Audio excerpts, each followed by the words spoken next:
All right, where are we on discovery? We've got the discovery judge. An offer has been tendered, and I just need to reset to go over the offer with my client, kind of go over things, make sure he understands. Mom, who hired me, would also like to be in that meeting, so I'm sure she'll ask questions for things that he'll want to know. He just doesn't know to ask. All right, how old are you? 20. All right, Ms. Ferguson, I need a 1 month reset for this case plea deadline date. February 27th. All right, why were you late for court? I really don't got any excuse besides I got insomnia. I'm sorry, what? I really don't got any excuse, but I got insomnia. He overslept, Judge, is what he's saying. All right, so here's the thing. You need to be on time for court. Otherwise, you know what's going to end up happening? Whether you're 20 or 18, guess what? We'll make sure that you come on time. If you're not on time, we'll know where you are. You know how we'll know that? Got my address. I'm sorry, what? I said, y'all got my address. No, because you'll be in Orange and we'll bring you over from the jail. You understand? Yes, ma'am. How far did you go in school? In school? Yes. To 10th grade. All right, why did you only go to the 10th grade? I dropped out Why? because there was like a lot of drama. All right, so let me explain to you about drama. Drama is you coming before the court and not addressing the court properly. Drama is using slang and not proper English coming before the court.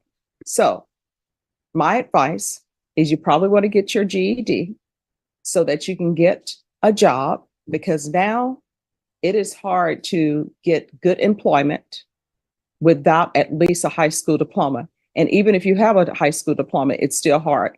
Guess what? People who go to college, and I'm not talking to people who go to college and they're getting a degree in philosophy, finding a job. I mean, people who are going to college, getting a degree in engineering, biology, they're all having a hard time finding employment. So you come along and you don't even have a 10th grade education and you're trying to get employment, it does not look good. You understand? Yes, ma'am. Are you employed? I was employed.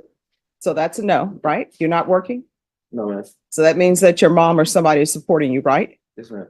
So when you come back here on the 27th, you're going to come on time and you're going to address the court properly. You understand? Yes, ma'am. All right. Thank you. Thank you, Judge. Maybe excuse? Yes. Once you sign the reset form. Reyes, how are you doing? Not good. All right. So you know what our issues are, right? You continue to use. That's not good.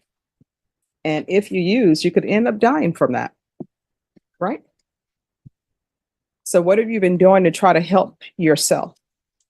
I've been trying to do like some research. Just like anger management and all that stuff that you've been telling me to do. All right. Well, I mean, that's good, but we got to resolve the issue of the positive for, here you go. We have to resolve the issue of you being positive Yes, for drugs. I have an appointment with the TAP agency for like drug use and all that. Mhm. And I have yet to even talk to them about like recovery and all that. So who are you living with? My parents. All right. And I'm pretty sure your parents are probably taking what you say at face value and you're probably being dishonest with them. Am I right? Because nobody goes to their loved ones and they ask them, how's your day going? I don't know anybody, unless they're so far down the rabbit hole. I don't know anybody who will say, oh, well, I just used some cocaine today. So I'm going to try to get the help that you need. I'm not trying to revoke you at this point, but you're going to have to work harder. You understand? Yes, ma'am. On remaining sober. So probation. Go ahead and get his TAP done. But I want to see if Lifetime Recovery is willing to accept him. And we're going to do a referral to felony drug court.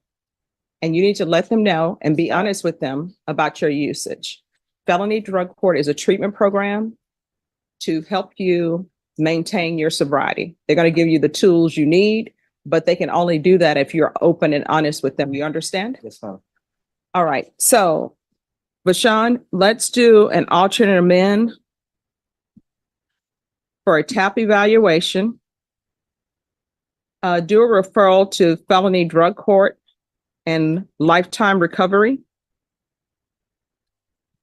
That Lifetime for outpatient purposes.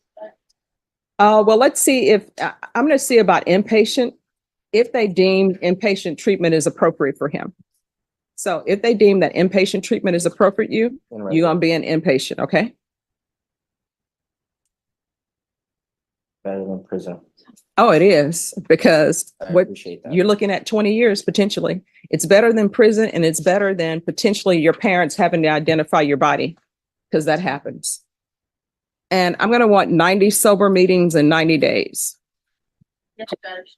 Another issue that we're, not necessarily an issue, but a subject that we are trying to get clarification on, or direction from the court is the restitution, Judge. Oh yeah, the money. I was gonna start making payments because I started a couple projects and I should be able to start paying off the delinquent owing because I know it's up to like almost $500.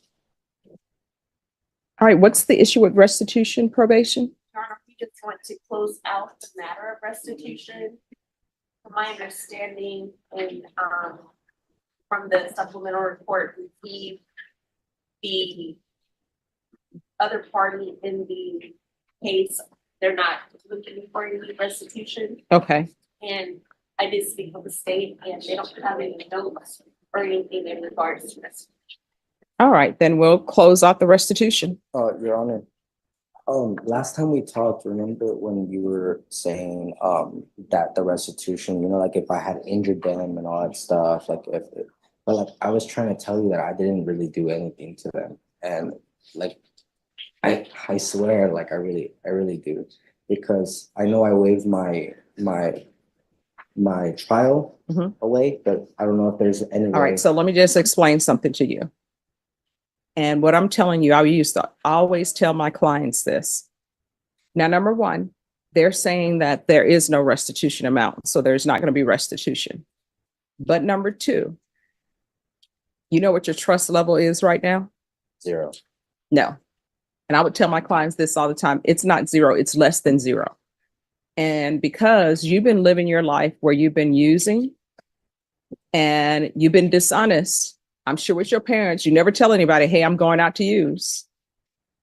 So you have to build up your trust level now. Everything that you do has to be documented because people are going to question it. Do you understand?